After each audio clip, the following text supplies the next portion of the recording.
to today's video. Now today it is going to be part 3 of my Q&A or Ask Me Anything series. Can we call it a series? Let's call it a series. So first of all, I can't tell if I look really stupid today, only because I've never worn my hair like this ever, but sometimes it just really does my head in when it's in my face. And it's all nice and big and fluffy and stuff, and so at the front it's just a pain.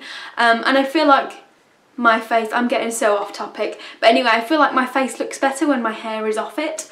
But yeah, I don't know, I feel like I might have too chunky or too chubby of a face to pull this off. Or maybe because I've got this on as well, that doesn't help. Oh dearie me, I'm just having a right all day. That's going to be my Asda order. Is it? That's my Asda order, BRB. Okay, Asda shop sorted. I now have food for the next 2 weeks. It's been like the same guy for the past 6 or so times that I've ordered from Asda, and I've just got to know him like that a little bit more each time. I found out what dogs he has now. So yeah, anyway, let's jump right in. So, not too long ago I uploaded my part 2 of my Q&A. So I'm just going to go to that video and I will have a look underneath and see what questions I can answer for you. So the first question is from Auntie Bet, which says, how did you lose your weight? You look amazing. Do you need to go to the gym to help maintain the loss? First of all, thank you. Second of all, I feel like I get asked this all the time, and honestly, I cannot tell you how I've lost the weight. The only thing I can say is that my life has completely changed from what it used to be. This is when I lived with my mom. I would just stay in my room, I would just sit and watch films, and I would eat, I would go down to the kitchen, bring food up to my room and have a lovely time. And then I got the dogs. I became a bit more active. Obviously I need to walk them. And then of course I got the house, and that meant I had to do a load of DIY. And obviously, you know, just do loads to get it ready for me to move in. When I moved in, I then became responsible for doing all my food shopping, and for maintaining my home and cleaning my home and looking after the dogs. Now, as the dogs have got older, their demands have got greater. They need more exercise, they cause more mess, I have to do more cleaning. I am just a very busy person now, and it's not even like I go to the gym. I've never been to a gym in my life, and I'm more than happy to keep it that way. And this is why I'm not really toned. I may be slimmer than I was, but I'm still a bit flabby in places. But again, I don't mind. If I did want to tone up, obviously gym would be the way to go, but I don't want to. I still eat exactly what I want to eat. I probably don't eat as much because I am paying for it. Once you sort of analyse what it is that you're eating and how much it costs, you start to think like, well, I actually don't need this, that and that. And yeah, you start to rein it in a little bit. So all I can say really is that my life has completely changed. I'm a lot more active. I mean, I spend pretty much most of my days cleaning and running around after doggies. But this is just how my life is now, and I probably burn a lot more calories than I consume, but I still eat exactly the same, whatever I want basically, and don't exercise apart from walking the dogs, which to me is just like a task that I have to do for the day. That's not really like a conscious weight loss decision. So yeah, I realise this isn't probably as helpful as it could have been, but I can't tell you how I lost it, only that my life has completely changed. The next question is from Dan Long, who says, how do you keep your teeth so perfect, and have you had any work done to them to keep them so white and straight? Would you change anything about them? I know I've had like numerous Snapchat conversations with this person regarding my teeth, which, saying it out loud, sounds really, really weird, and I guess it kind of is. But anyway, to answer your question and to let everyone else know, I appreciate my teeth being appreciated. It's kind of one of the things that people always notice about me first, like in person I guess. They always say to me, oh, you've got really nice teeth, and I'm like, thank you. I don't know, it's just a bit awkward for me really. No, I've never had anything done to my teeth. I guess I've just been quite lucky. I feel really awkward because I'm trying to show you. Okay. I feel like I've been quite lucky in the fact that the positioning of my teeth is quite good. I've never needed braces. I absolutely love braces. Honestly, if braces were a choice, I'd definitely have them because I really like the way that they look on people. I don't think my teeth are as white as they perhaps come across. I'm a bit like not really self-conscious, but I would definitely get my teeth whitened because they're not as white as I'd like them to be. Would I change anything about them? I guess not. Maybe just make them white. Not like Essex smile white, just a bit less stained. I mean, I literally spend Monday to Friday drinking numerous cups of tea and so obviously staining from the tea. Also, what I will say is don't be fooled by the rows of teeth on the outside. My teeth on the inside are absolutely full of fillings. This is because as a kid I pretty much lived off sweets and sugar and whatever and was too lazy to brush my teeth. So this just caused numerous cavities in my teeth which got worse and worse. I was absolutely terrible at looking after my teeth as a kid. I'm not brilliant now, and I suppose I take my teeth for granted. But yeah, that's them. The next one is from Lisa Bland, which asks, what is your favourite restaurant and would you ever get a tattoo? Now, when I was like 15, 16, like when I was into all of the whole piercings and things like that, I used to draw loads of tattoo designs, which were shit, by the way, and be like, yeah, I'm gonna have a full back piece of like an angel and wings and blah, and I'm gonna have like a corset tattoo, not a corset, what are they called? A garter. A garter tattooed on my leg, and I was like, but my legs are a bit fat and chunky and yeah, not very nice, and so I was like, no, that won't look very nice. And I was like, right, I'm having a cobweb on the back of my neck and it's gonna have a butterfly in the cobweb. And then I was like, oh, thank God I never had that done. What else did I want? I was really into like butterflies that had like skulls in them and things like that. I really, really wanted them, and I am very glad that I didn't ever go for it. I have not got any tattoos on my body, and in a way I'm quite glad. I do like them sometimes on females. I don't really like tattoos on females like arms. Would I get in it? I mean, I don't know. I really like the like chandelier type pieces that come like under boob and then come up in between the boobs. But again, I don't think I would show it off, and as I get older I would be a bit more conscious that it didn't look very nice, and yeah, I'm probably saying no to tattoos. I think it's just too much of a commitment because of how much I've changed my mind, like when I was younger and actually wanted them to now. Can you imagine if I'd got them done at that age and then now I'd be like, well, I've got this shitty cobweb on the back of my neck and this slaggy garter on my thigh, which looks horrible because it's covered in stretch marks and cellulite. Can you just imagine? It would just look horrible. So no, I haven't got any, and I probably won't ever get any either. My favourite restaurant, honestly, I love so many places. Like, I know what I'm having from every single place. Okay, I mean, a few of my favourites then. Number one would be TGI Fridays, where I always go for a chicken and waffle BLT. It's like a chicken BLT basically, but instead of ciabatta bread, they give it you on like a dessert waffle. Nicest thing ever, honestly, it's so good.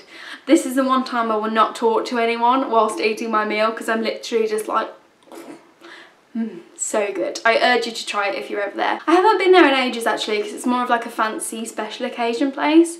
There's a place called Miller and Carter, which is like a steakhouse. Now I don't eat steak, but they do meats like chicken very, very well, and it's a bit posh and a bit fancy. I also really like Nando's, but I don't think that's really like a special occasion place. I feel like that's just a social place to go now. Okay, so if Dan said to me, we're going out for dinner tonight, where do you want to go? I would say, crap. The only thing I can think of now is TGI's, and I'm quite fancying it, but I don't know, maybe TGI's, just because I genuinely can't think of anything else right now. Okay, so I've got a couple that kind of tie in with each other. The first one being from Susanna Denhart, which says, what is your 5-year plan? And the other one being from Melanie, which says, what's your long-term future plans and do you want kids one day? I don't know, because I feel like this is kind of a conversation that I should have with Dan first.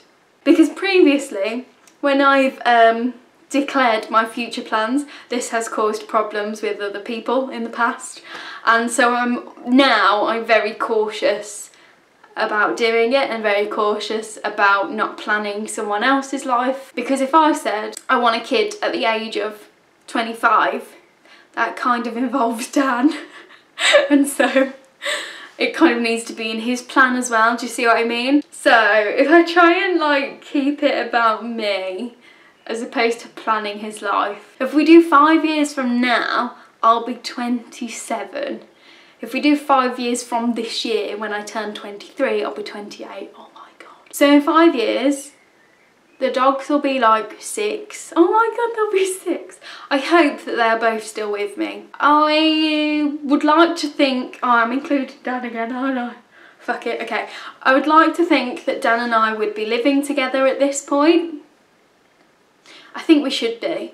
I also like to think I would have been driving for a fair few years, and so I need to sort that out. I would like to think that I would be earning more money, and maybe we have like a home together that's a bit bigger and a bit nicer, and maybe another dog.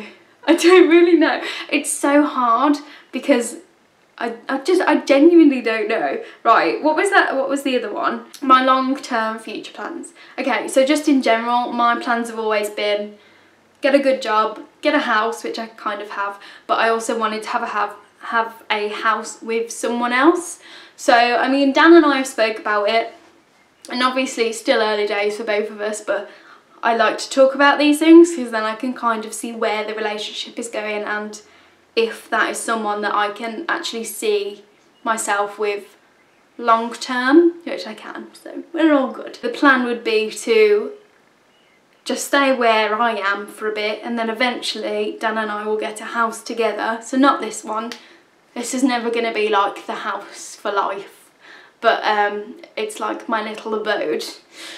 So yeah, I mean, hopefully we will work towards getting our house together and starting our family in this house. And it also says, do you want kids one day? Yes, I have always wanted children. I don't think I could go through life without having kids. I mean, it would be cheaper, it would be less stressful, but I just feel like my life would be so empty. Like, even if I got to the age of like late 30s, 40s, and I saw my friends that had started families and had children, I think I would have regretted my decision, especially if it had gone past the point where I could have my own children using my own body. I think I would regret it. I like the idea of seeing what a child would look like that is kind of half you and half someone else. I just find it really interesting. But yeah, I would love to have a family, and it will happen. When is a completely different story, and I guess you'll find out when I do. Long-term plans have always been get a house with someone, get married, and have children and live happily ever after. Okay, so I've also had like a few seedy questions. For some reason I've gained like a little group of pervy men on my videos that like to ask completely inappropriate questions.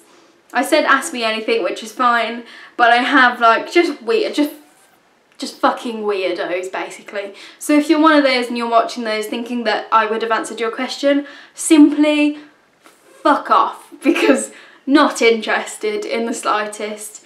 Just weird stuff. Please bear in mind that I'm a young female. You are probably old man. Can we not? Okay, I've now gone back to my very first video, so this is like 4 months old now, so apologies if I haven't yet answered any of your questions. Again, if I haven't answered them in this video, leave them below this one and I will get to them in the next video. Okay, so this one is from Holly Bowden, and again this is something that I still get asked to this day, and she asks, how did you move on from your ex? Now, this is something that I don't really like talking about because I just find it really disrespectful to Dan. Obviously, he has come into my life that is my life now. My life is with him.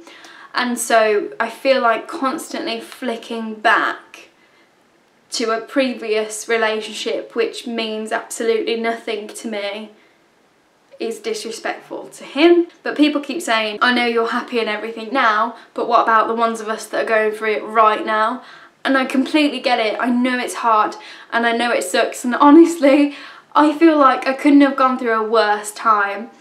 I had just bought a house, had the stress of that. I needed help from people, and the people that were supposed to be closest to me basically said that they didn't even offer to help. Someone who you've been with for like 3 years doesn't even offer to help you. Wasn't really excited for me when I got the house. I was very much on my own, and I had the stress from the dogs and work, just everything, which just grinds you down and down and down until you cannot get lower. I've never been at my lowest point than I was at that time, which was like, what, July? And honestly, the more time apart and the more time I'd spent on my own, you just realise that it was an unhealthy relationship, it was no good, and just better off out of it kind of thing. And he's a twat, so there's that. Sounds but true. So honestly, if you are going through a breakup now, you will find someone that is a million times better and suits you in every way possible, and you realise that that is your other half and that is who you are supposed to be with, not someone who, you know, the idea of it was nice. But when it actually comes down to it, I am so thankful that that breakup happened. Why? Because I'm now in the best relationship ever with the most gorgeous and amazing, intelligent person ever. And we are very, very happy together. And yeah, honestly, even if it may seem like the shittest time in your life, and you're at your lowest point, you can only go up from there, and things will get better, and you don't need to be in a relationship, and you don't need to depend on someone else. But when you are happy and you find happiness by yourself, and when you're on your own and in your own company, better people will come into your life, and you'll realise that actually they are the ones for you. And anyone in your life previously, whether it be recent or years ago or whatever, even if it's just friends that have, you know, you've broken up with, they won't matter. Honestly, they will not matter. And yeah, it may seem shit at the time, but looking back, it will mean absolutely nothing. I promise. So that is all from me. I hope you enjoyed. If you have any other questions, or I haven't answered any of your questions from previous videos, pop them below this video and I'll get right to it, just so I can see it again and I will answer it for you. But yeah, if you enjoyed, you can follow me on Snapchat, Instagram, Facebook, which are all linked down below. Apart from that, hope you enjoyed. Have a wonderful day, and I will see you in the next video. Bye guys.